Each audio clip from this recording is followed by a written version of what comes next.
Good to go. Hello, everyone. Good afternoon and welcome to Voices being brought to you by Radio Zindagi. I'm Miss Renu from Genius Kids. Happy to be here. The favorite time of the week for myself. I have a couple of shows on Thursdays, and this one is on the more serious note. And then I come with more entertainment in the evening at 7 o'clock. So thanks for tuning in. A special thanks, of course, to Radio Zindagi, to Seba, Neeraj, and Ira for always giving us this platform for the community and by the community. And a very happy Veterans Day to everyone. Hope everybody stayed home safe. And if you went out, I hope you wore your masks. But anyway, on that point, thanks for tuning in and do participate in this show. It's being streamed live on Facebook as well as, of course, on the radio. And you can definitely call in with your questions at 510-657-1170, or you can even post them on Facebook and we'll definitely try and get to them. And today's show is about, of course, how are we going to move forward past the elections? We all know we had a very stressful week last week and everything was up in the air and everybody was just sitting glued to the television, including myself. And we all know that at this particular moment, at least as of now, even today, if I'm not mistaken, we still have President-elect Biden and Harris coming on board on January the 20th. And just again, to the listeners, this is a show open for everyone to participate, but we are going to be voicing our personal views, so don't take them personally by any means at all. Feel free to post your views and we'll share them. So as we all know, Trump was on the golf course when the CNN and other networks called the race for the former vice president. And what did he do? He tweeted, "I won this election by a lot." And at the same time, former President Obama said, "It's not just up to Joe and Kamala, but each and every one of us has to do our part. We all have to move forward and we have to remember that we are one nation under God." And that's exactly what this show is going to be about. And on that note, let me introduce my amazing panel. One of our panelists will be joining us later on, but with me right now, I have with me, of course, Kalra. He's Assemblyman. He's a Democrat representing the 27th Assembly District encompassing parts of Eastern San Jose. Kalra was the first Indian American to serve in the California state legislature. And since 2016, he's been working as a public defendant for 11 years before assuming office. And he was awarded the 2019 Legislature of the Year Award from the Next Door Solutions. He was just re-elected as Assemblyman last week. So congratulations, Ash, and welcome. Thank you. I appreciate it. Thank you for having me here. Thank you for finding the time to be on our show. I know you're all really busy. And then, of course, we have Yogi Chugh. He's a well-known community leader, a business owner, and he's lived in Fremont for 35 years. Which means I've known you for 35 years, Yogi, I guess, right? He's been involved in many community service programs and has worked to champion local community issues. Amongst other organizations and foundations, he's a member. He currently serves as a commissioner on the Fremont Economic Development Commission, aimed at promoting the economic health and vitality of our local businesses. We just had Yogi running for the Fremont City Council to represent the 6th district, right, Yogi? That's correct. And he didn't quite make it. Hopefully next time, Yogi, but I was definitely rooting for you, and welcome to the show. It's my pleasure to be here. Renu, and thank you. Yes, it's been a fun 5 months, but we're excited to move forward, continue doing what we've been doing. That's right. And then we will be joined later on at 12:30 by Khanna, and he's Congressman Khanna, who represents the California's 17th Congressional District, who was also re-elected, and we will be joined at 12:30 with him. So again, for those who've tuned in, definitely put in your questions on Facebook, or you can call in and we'll be happy to address them. So my first question, I guess, is, do you think we're going to move forward? So I'll start with Ash. We see all kinds of tweets coming out. I see people getting fired on Twitter. I mean, I know, you mentioned how this long week has been stressful. It's been a stressful year, unlike any other year we've faced. And so why wouldn't, the election be equally as traumatic in many ways? And the good news is that people aren't elected by tweet in our country. They're elected by votes. And I wish that folks that would show some grace, just like we have our friend Yogi showing so much grace and moving forward. I wish we had that at all levels of government, including from the White House, because this is not just a game.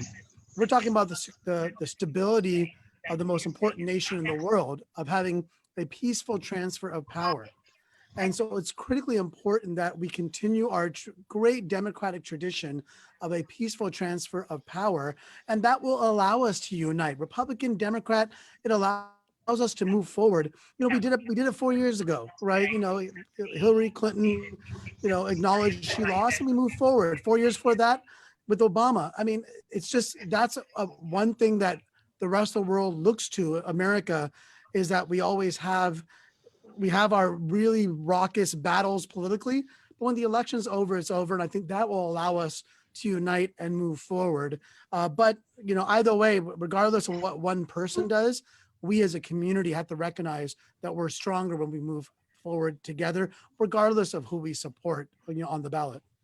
I mean, as an attorney as well, I'm just curious, as a community member, that the votes were there. How can somebody come in and only want to challenge the votes in certain states and not the other, and that to the current president? How can you do that? If you're going to challenge it in every single state. Why only the ones that you're losing in?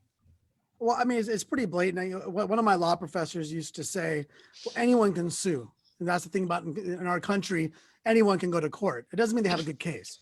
Right. And that's the example here, is that the lawsuits aren't necessarily being brought simply to win. They're being brought to create dissent, disorder, and chaos.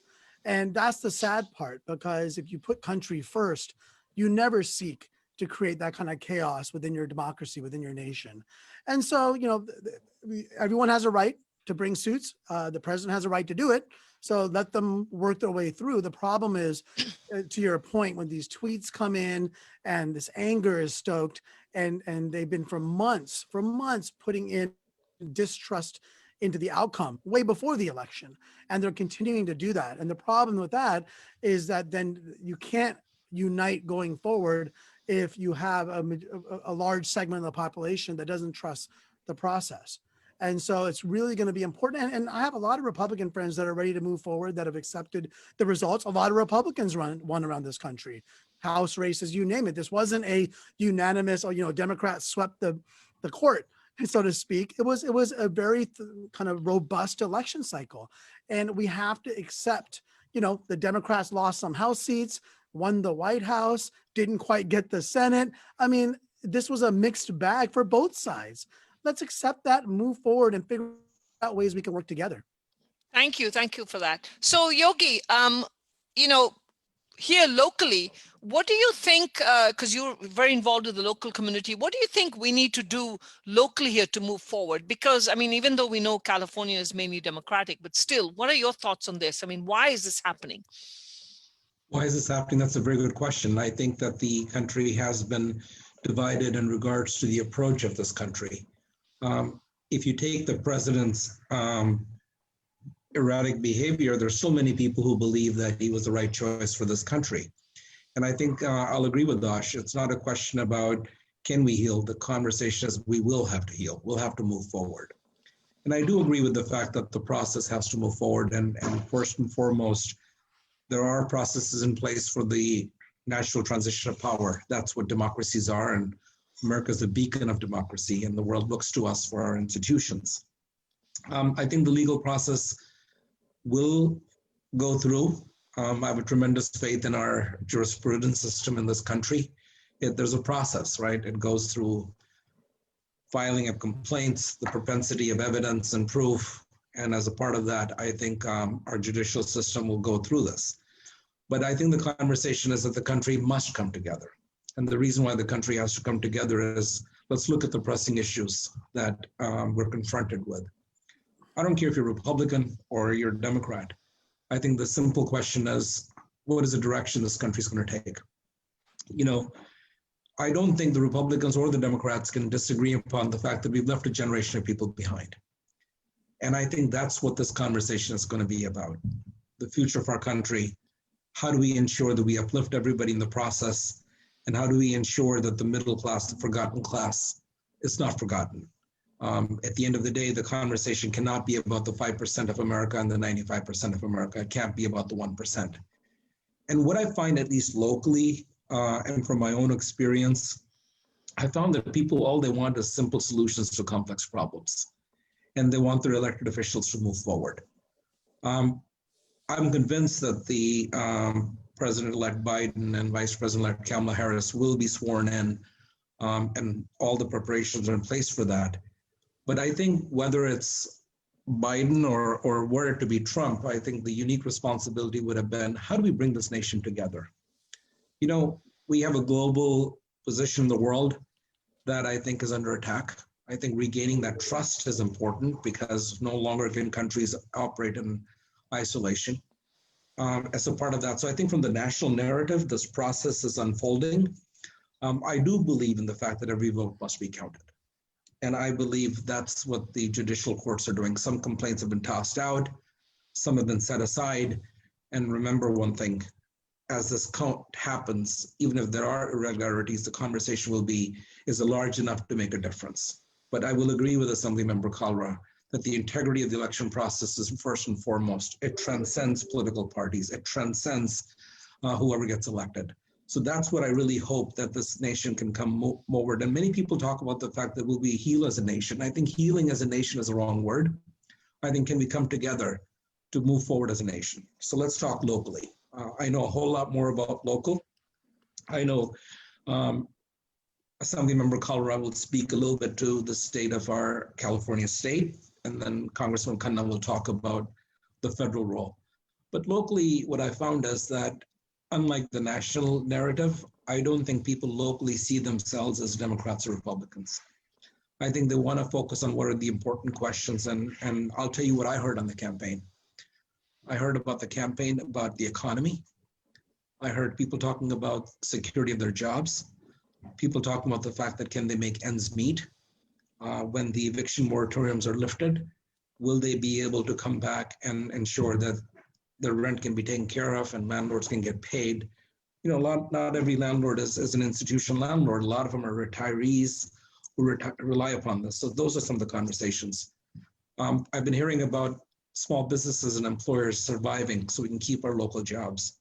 I've heard a lot about public safety and how they want to continue to see communities that are being safe. And then really the conversation about homelessness, right? So at a local level, these are not Democratic and Republican answers. Now, the solutions often are national and state and local. But what I'm seeing is the last 4 years have been a little painful for many on all sides. Many people feel that government is not moving in the right direction. And my response to them has always been, do you believe that government is addressing the conversations about the challenges we face as a society? You know, we worry about the future of our children. We worry about our children. Can they afford to live at home here? And on the district, Renu, I'll tell you, I was humbled when somebody asked me and said, when will these endless wars end? I said, wow, I never thought that a local issue, these conversations would come up. And somebody, and more than one person came back and mentioned that the $3 trillion that we spent, if we could spend that on education, if we could spend that on making our communities safe, and then making it transparent and accountable, if we could really focus on ensuring that we have what our schools need. So I think what I'm seeing is an appetite to move forward. Mm-hmm. And the conversation will be, are we as leaders able to come back and encourage our communities to come back and say, while the partisan fervor has become Democratic or Republican, but as we move forward, we need to transcend party labels. We are who we are identified as. I'm a Democrat. I'm very proud of my Democratic roots. But I think Assemblymember Kalra will also tell you every single day, he talks about people saying, when can you address and respond to the crisis we face as a nation and as a local community? So that's my question to you, Ash, is what are your views on how the administration is going to find common ground in battling the pandemic, which is priority right now? And we wake up every day in the morning and we're up, I think yesterday was 155,000 new cases, right? So staying safe, following guidelines, empowering the economy, all at the same time, how are they going to do it? Yeah, you know, and I just want to, before I answer that, just say, Yogi, thank you for, I mean, you know, I also was very proud to support you. And again, your community leadership has been around for a long time, and we all know it's not going anywhere. You don't have to, you know, have one particular role or the other. But I just want to say that, you know, you're an example of what people should be doing to unite, right? And so I just wanted to say that. You know, on the pandemic front, look, we had almost 150,000 people were infected yesterday. Mm-hmm. I'm very proud of the fact that the first order of business after winning the election by President-elect Biden was to form the COVID-19 response task force. The current administration has been asleep at the wheel. Right now, they're battling ballots and all that. People are dying, and we don't have that leadership. So I think it's incredibly important to listen to the science. I think a lot of us, as they see, is like, science is everything, right? You have to start it there. And that there's things that cannot be disputed with the science. And so if you look at the folks that were put on this task force, they are scientists, they are doctors. These aren't political appointments. These aren't family members that are on this task force response. So I'm so excited that that's the first thing he's doing, because we need help desperately. At the state level, before the pandemic, we had $20 billion plus surplus in California. And now we're going in the other direction because of the pandemic recession. And we've gotten no help from the federal government, because other than that first stimulus package, the Republican Senate has refused to even bring to the floor some of the House package for the additional CARE Act, right? Additional stimulus. And so I'm happy to see an opportunity, even if we have to wait until January 21st. There's an opportunity that we can get help at the state level, at the county and local level. So the first thing being done is they're putting together a team that can tell us and figure out what we need to do. Then we actually have the potential for more stimulus funds to actually help small businesses, to help families, to help state and counties actually recover, so that people can stay at home, essential workers can be taken care of, businesses can stay afloat for 3, 4, 5 months as we are starting to lock down again. And so I think the response has been really, really good so far from our president-elect and our vice president-elect, and it gives me some hope. But we're hitting the darkest days right now over these next few weeks, so everyone needs to stay home, mask up, and it's gonna be a rough ride through this flu season, through this winter. And so I'm glad that there's a light at the end of the tunnel, but we're still in that tunnel right now. I mean, for myself as a business owner, Ash, I wonder, where everybody knows we should be wearing masks and we should be, social distancing. What else can be done? I mean, it boils down to money. Is that because all small business owners like myself are struggling to keep afloat, because we have parents are all, especially our clients, are all at home. They're not sending their kids. And your capacities have gone down to practically 30% of what it used to be. How do you survive and make your rent payments? Well, that's the travesty of having an administration that has shown more regard for corporate bailout and support than anything else. I mean, the original PPP went mostly to wealthy companies. I have a lot of small friends that have small businesses. Some of them may have gotten pennies on the dollar. Most of them got nothing. Certainly not enough to stay afloat. No. And even if it was 8 weeks. It wasn't even enough. Yeah, that's right. And so we need to be focusing on the small business, the businesses that can't make it, the restaurant industry, the hospitality industry. These are industries where the workers are being laid off. The employers, are going to have to shut down. Many have already shut down. See all the restaurants that are permanently shut down now. Right. And so we have not had enough help. We can't print money in Sacramento. I'm not suggesting that would be a good idea, even if we could, but we can't, right? We have to balance our budget. We need help from the federal government that hasn't come yet. And so in the meantime, I'm going to continue to advocate that we dip more into our state surplus. We did that already to keep our education fully funded and to get some support, for more unemployment assistance for those that are unemployed. But we need to hope the promise of a vaccine happens, because then at least then that gives us a timeline, even if it's 8 months out, 9 months out. Once you have a timeline of when you can get folks vaccinated, you can start to think about how you want to put the building blocks of the economy back together again as well. Right. So Yogi, what do you think, we need to focus on economy so no one's left behind, middle-class families first. What do you think are going to be President-elect Biden's policies, which will bring about positive change? What do you think he's going to do that's different? Well, I would hope that based upon whatever has been said, is going to get done. And I think Assemblymember Kalra is absolutely correct on the science about our reopening. We cannot be indefinitely shut down. So I think the usage of masks, reopening, following it to make sure that the infection rates are low, really working through the flu season are important. But Renu, one thing we have you like calling me Anu, I think.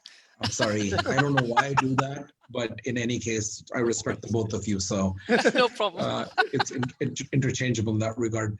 But Renu, I think the question simply comes down to it is protecting our small businesses and protecting our employers is absolutely important. I've always felt that the large corporations are taken care of by Wall Street. Local businesses are Main Street. So any help we can provide the small businesses is probably vital. Conversation after conversation will echo the same thing that Assemblymember Kalra mentioned, that many businesses didn't qualify for PPP loans. Many did not qualify for some of the additional grants and funding that were available from the federal government through the Housing Community Development Block grants and all of the other stuff and some of the funding that came in from the state. So I think that reopening safely, the science behind it, encouraged by the coronavirus task force, even Dr. Fauci came back today and said that another lockdown is likely not it's not going to happen. There's no appetite for that, but we need to be smart about it. We need to be safe. We need to be protective. But I think a reopening is going to have to happen. Second, I think the conversation is really where cities like Fremont and others are looking at is saying that when the federal funding comes in from the new stimulus package that hopefully will be negotiated between the White House and the House of Representatives and the Senate, will ensure that we have money that can come to municipalities and cities. And as you know, in the last, I'm not sure for the second stimulus package or the HEROES Act or the CARES Act, but cities over the size of 500,000 were the only cities that qualified for any funding. What that means is only one city qualified and all the other cities in Alameda County and Santa Clara County were not even included. So the formula has to be looked at very, very carefully. And then we need to ensure that our frontline healthcare workers have all the PPPs that they need. We need to ensure that the medical system is ready to deal with not only the flu season that's coming along, but with the COVID recovery as well. And third, in this whole context, we also need to have this larger conversation about children going back to school. Right. You know, often enough, we just look at students and we look back and says, well, online learning is working just fine. What's wrong with it? But remember, 95% of America sometimes struggles with ensuring how do they attend to their children while they have to work. Correct. Essential workers, you know, a lot of the frontline workers sometimes don't have those opportunities. So that's clearly a conversation that's front and center in this recovery process of how we work together. And then the third conversation is about people really talking about what happens when the eviction moratoriums are lifted, right? So that's a national and that's a state issue and a county issue and cities working together because it's not mysteriously going to disappear on its own. And then from a funding standpoint, I think we need to ease the supply of money.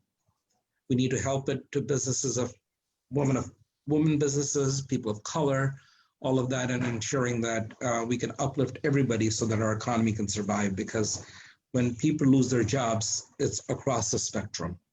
And in some cases, larger corporations can give you more severance, but smaller employees, smaller companies don't. So that's another issue. And I think as a part of the larger recovery, I think not only do we need to continue to put money into the system, but as you know, that indefinite amount of money being printed and comes in doesn't help our GDP. We got to create the opportunity for spending to happen. So I think cities are looking forward to an infrastructure bill because that infrastructure bill is going to really stimulate, similar to a Marshall Plan, right?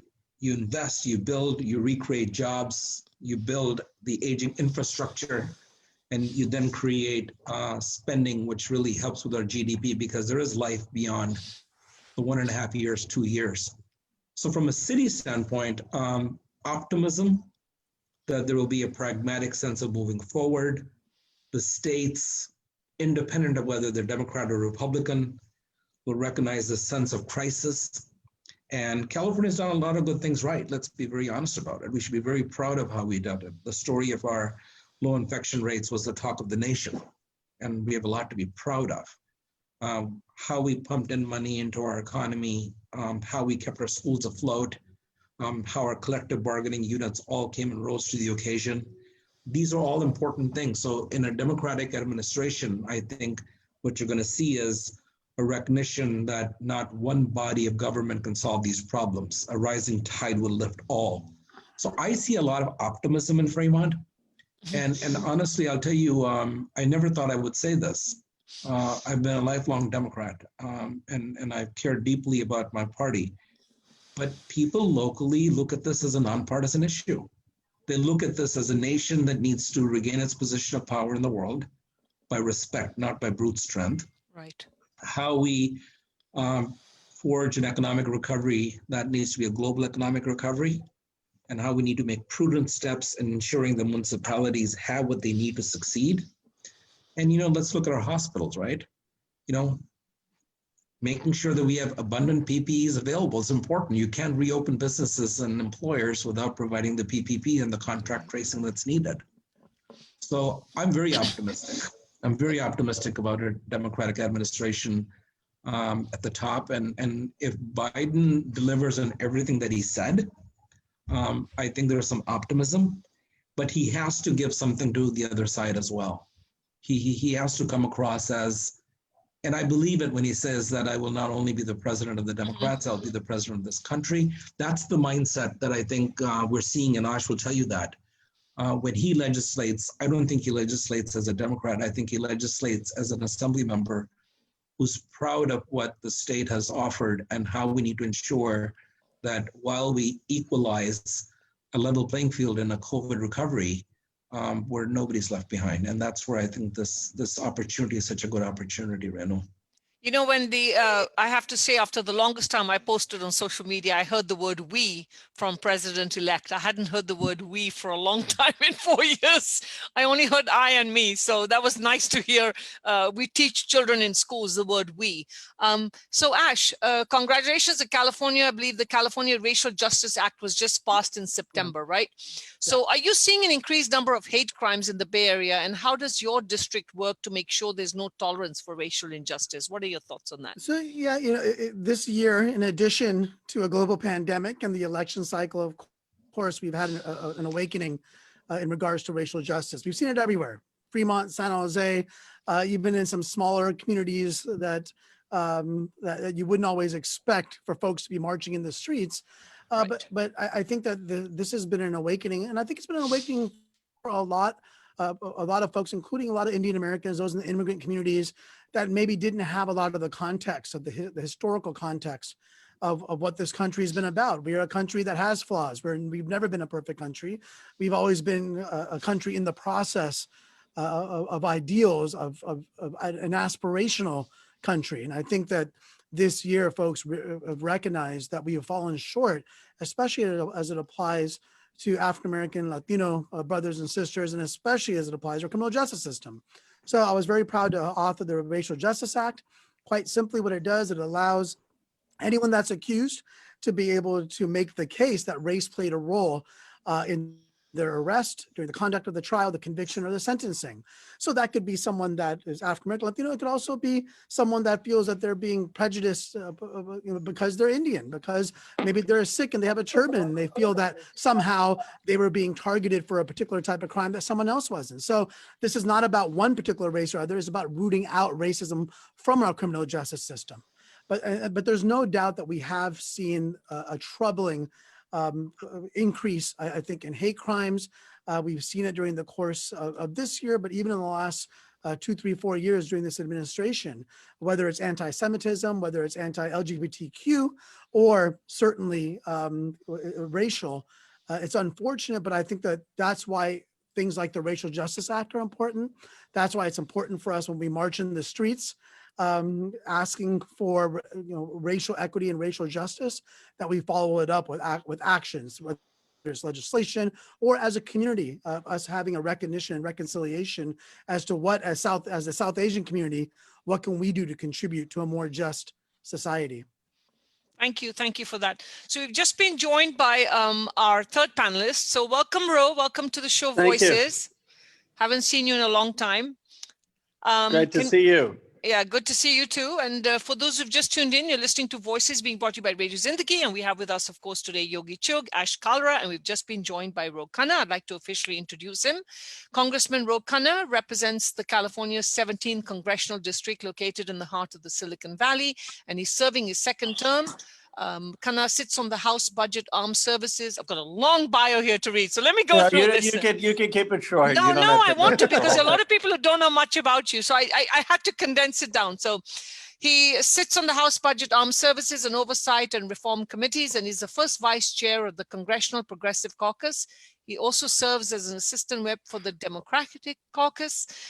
He was born in Philadelphia to immigrant parents, and prior to serving in Congress, Khanna taught economics at Stanford University, law at Santa Clara, and he's written a book on the entrepreneurial nation. I mean, the list is on and on and on. So congratulations and welcome to the show. Well, thank you. It's great to be on. I am a big fan of Radio Zindagi, and particularly good to be on with my good friends, Assemblymember Ash Kalra and Yogi Chugh. Yes, thank you. So we've been talking, of course, about moving forward and the elections that just happened. So my first question to you, I've already asked this to Yogi and Ash. I'd love to get your views on this, is what are your views on the lawsuits being filed about the elections and the state of affairs? Well, Donald Trump has a history of filing frivolous lawsuits, and usually it just hurts his bank account. Now he's just causing unnecessary havoc in the country. It's not going to go anywhere. The Secretary of State will certify the election on December 8th, and then the Congress will vote on January 6th. Then we're going to have President Biden and Vice President Harris. Great tribute to California and the South Asian community to have Vice President Harris. In fact, I saw a great video where a 3-year-old South Asian girl is looking at the TV with her mother and says, oh, wow, she looks like me. And I think we can't understate the importance of representation and what Kamala Harris being vice president is going to mean for this nation. But I'm not concerned about that any of these shenanigans are going to go anywhere. That's a comforting thought, especially for someone like myself to hear. That's good to know. So you've said that you believe Joe Biden is going to bridge to the next progressive era. What are the topmost policies you'll be pushing with his administration, Ro? Well, the first two things are we've got to get the pandemic under control. We need more contact tracing. We need more investment in the therapeutics and equitable distribution of the vaccine. We need to normalize face mask wearing and make the case that it really does prevent people from getting COVID or makes it that they're asymptomatic if they get some small inoculum. So these are the first order of business is to tackle the pandemic. And Vivek Murthy, by the way, the former Surgeon General, is being seriously considered to be HHS Secretary, and that would be, I think, really good for the community if someone like him is in that role. The second thing is that we need stimulus. Small businesses are hurting. The restaurants are hurting. We're coming into the winter months, and they're not going to be able to, in some cases, survive without help. Where people are having trouble paying rent, having trouble paying mortgage. We've got to do something to help people in this economic time. You know, so as a small business owner, right, I know you're the only progressive Democrat in Congress to speak out in support of the 1.8 trillion proposal, and which also includes a new round of the $1,200 check and the $400 weekly enhanced unemployment. But my question to you is, as an employer, none of my staff wanted to come back to work. They wanted to sit at home because some of them make more money on unemployment than they do coming to work. What are your thoughts on that? And do you see that happening again? Well, I mean, right now, as you know, the unemployment hasn't been extended, and so you have a lot of people who are hurting. I have heard far more cases of people who are seeking jobs and aren't able to get jobs than people who just want to stay on the unemployment, especially given the precarious economy. So my view is if we give people money and they have money to spend, that's going to create jobs, because those are people who are going to spend that money on groceries, or going to spend that money on gas, or going to spend that money on essential products, and that all creates jobs. So I am for extending the unemployment insurance. How do you feel about that, Ash? Same question to you. Yeah, absolutely. I mean, we've seen an enormous amount of suffering that's occurring. And there's also an added benefit of people being able to stay at home during this pandemic, right? I mean, the reverse issue is actually causing a lot more heartache for me, which is those that are being deemed essential workers, yet are being treated as if they're sacrificial. They're being forced to go to work or else they lose their job. And, you know, yet, and I think Yogi spoke to this earlier, when their kids have to go to school and distance learn, they don't have someone at home to monitor their work as well. So I absolutely think that right now, certainly you can find some examples where there might be some folks that might be getting compensated near or at where they would otherwise get compensated. But this is a public health crisis that has turned into an economic crisis of mass proportions. And so the suffering is enormous. I think that we need to do what we can to alleviate that suffering while making sure that particularly small businesses and families can stay afloat during this very difficult time. So, Ro, one of the questions that's come from our listeners is that now that Kamala Harris is VP-elect of the United States, your name is one of those being considered to fill her seat at the Senate. Our listeners want to know, has Governor Newsom sent any indications your way, and how do you feel about it? Well, I'm honored to be even mentioned. I love representing our district. I think there are a lot of great candidates, Barbara Lee and Karen Bass and others who are very strong progressives who served for many, many years in the state. And as long as a progressive person is selected, someone who's going to fight for working class families, someone who's going to push for increased Medicare for all and increased coverage for people, then I'm happy, and it's just an honor to even be considered. But my main hope is that we have a strong progressive who's chosen. Okay, thank you for that. Yogi, how do you see the future of the Democratic Party locally? You're so involved. What do you see as the future?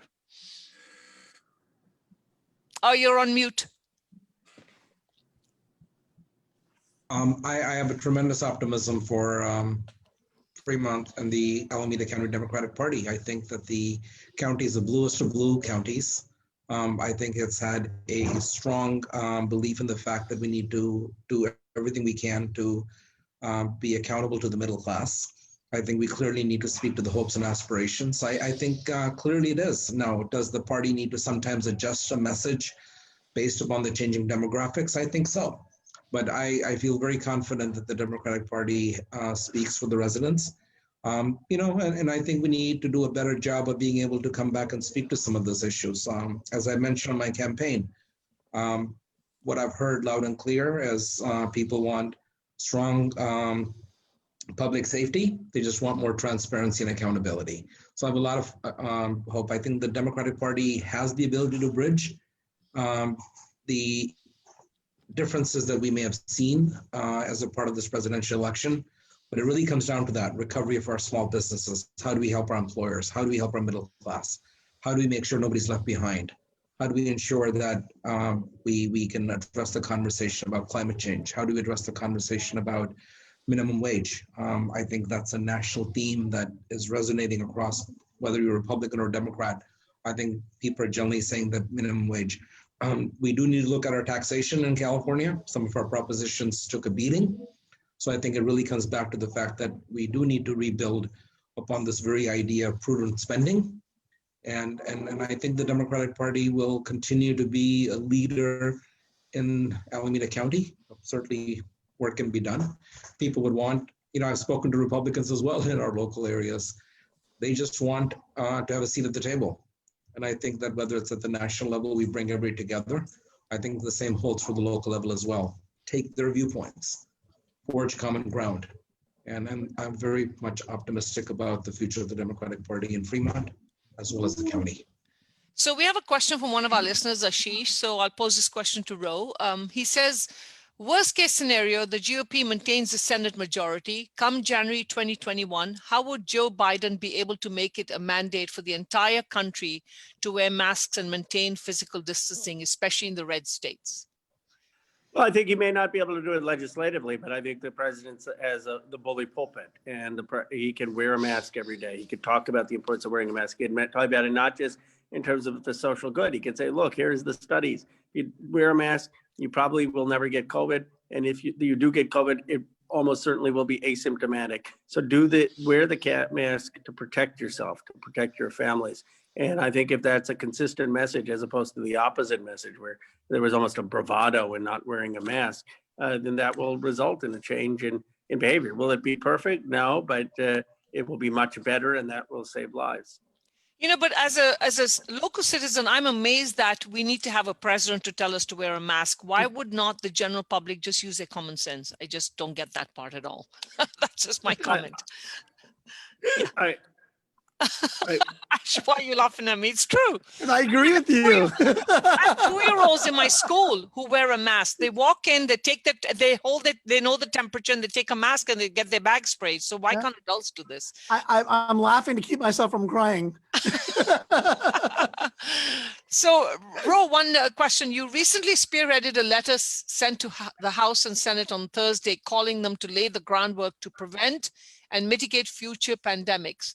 What do you think is going to be the biggest challenge moving forward in curbing this second wave?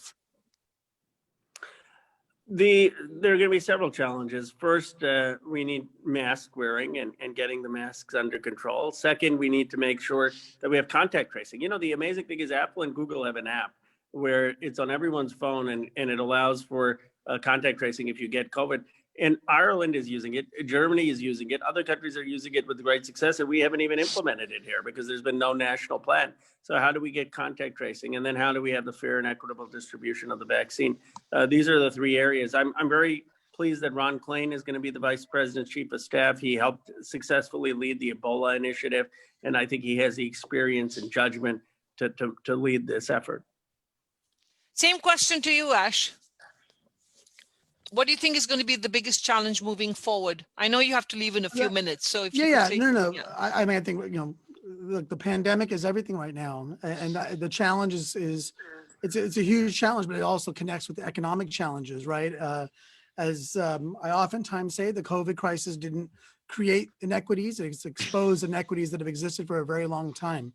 And so not only do we have the challenge, but we have the opportunity as we battle the pandemic to also battle these inequities that are so deep rooted, especially here in Silicon Valley.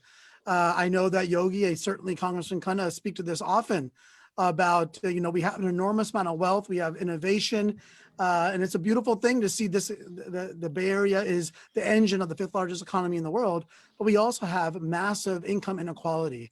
And we can do something about that. And I think that we have an administration that will also look at these inequities. And we have leaders like the Congress member and local leaders like Yogi that I believe are going to roll in the same direction in terms of recognizing that our current economy is unsustainable. Even if we can snap our fingers and the pandemic is gone tomorrow, we still have a lot of work to do.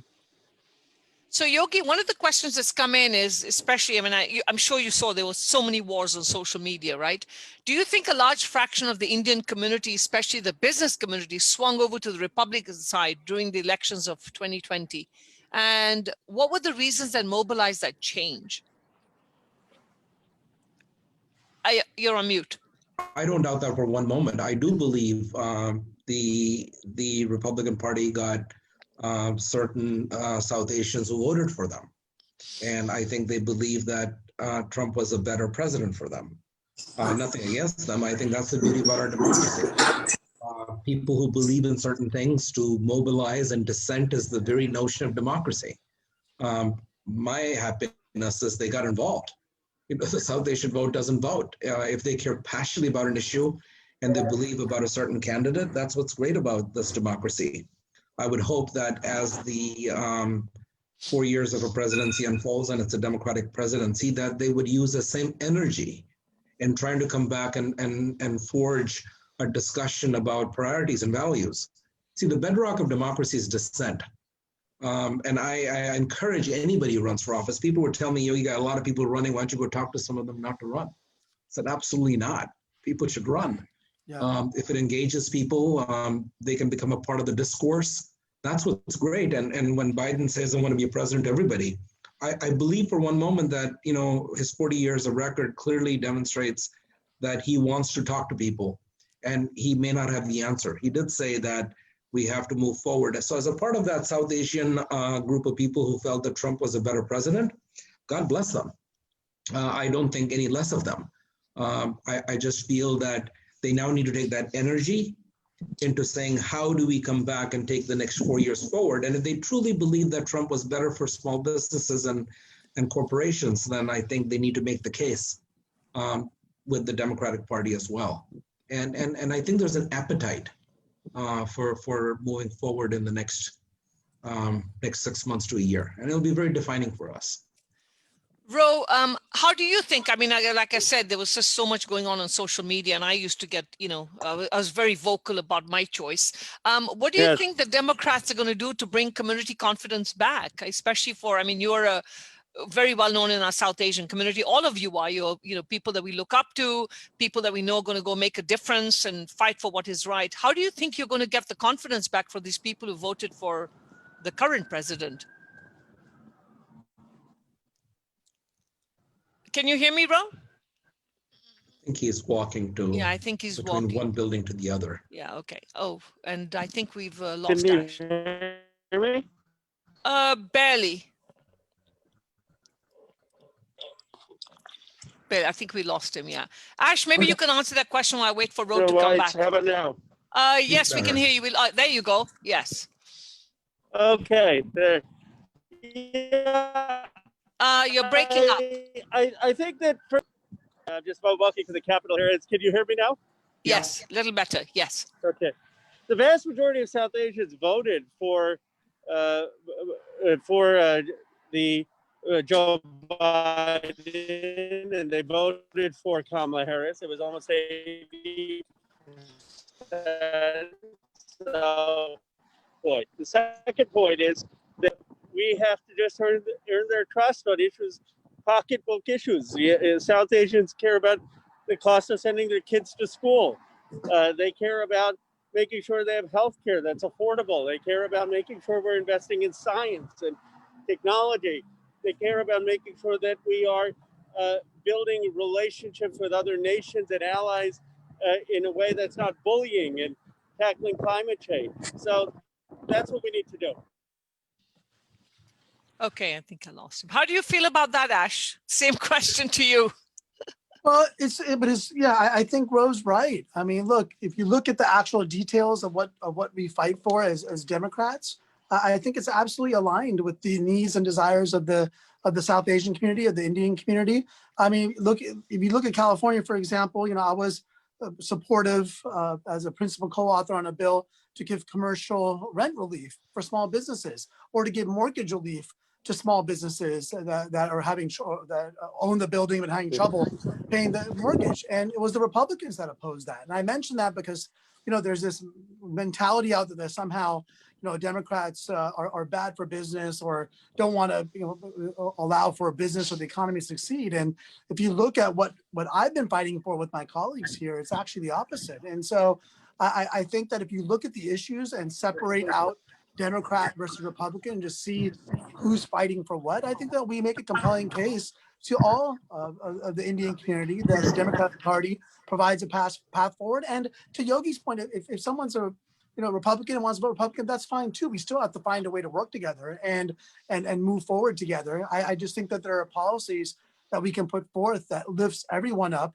which ultimately is not just good for families, but it's good for the economy too. Thanks for that. So we have a few more minutes before we wrap up. So I know Ro is on his way to a meeting, so I'm losing network. I'm going to have him do the closing and then we'll go back to everybody else. So Ro, before we wrap up the show, what would your message be to all our listeners today who are concerned or don't believe that we can actually move forward? What is your message to all of them?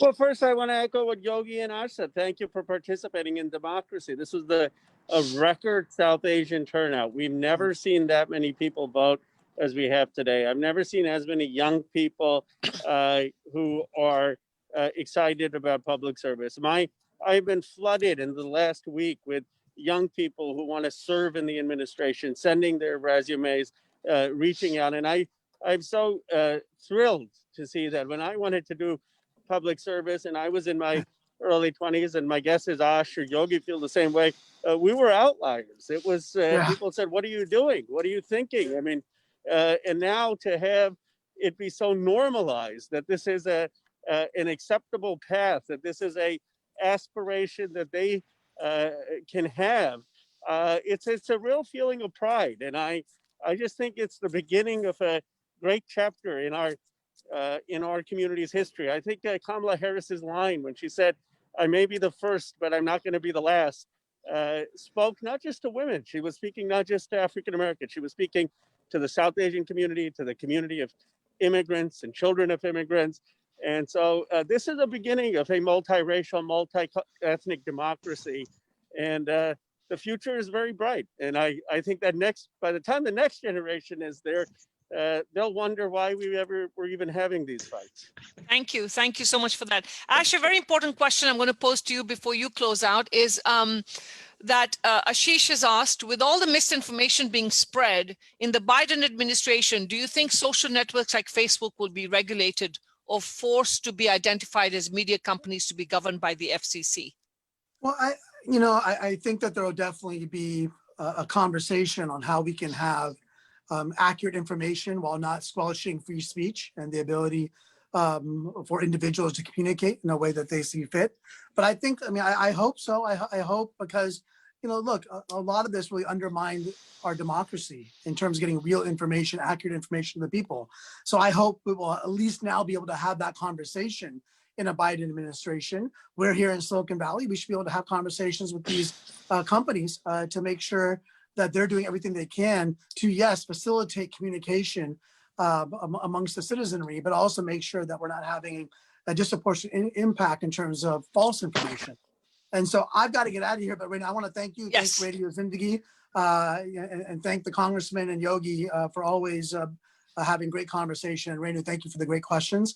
But everyone take care of yourself. Wear a mask, please. Everyone, look, our Congressman's modeling that perfectly. Wear a mask. Take care of yourself. Yes, I was actually going to say that. Absolutely. Thank you, Radio Zindagi. Thank you, Ash. Thank you, Yogi. Thank you. Thank you, Ash. Thank you. Yogi, I have a question for you before we wrap up, because I know the others have to leave. Thank you, Ro. I know you're going somewhere too. Thank you. Yogi, before we wrap up, what are the simmering issues for the City Council of Fremont and the mayor's office that need to attend? Now you're in Fremont, I'm in Fremont. Let's talk about that.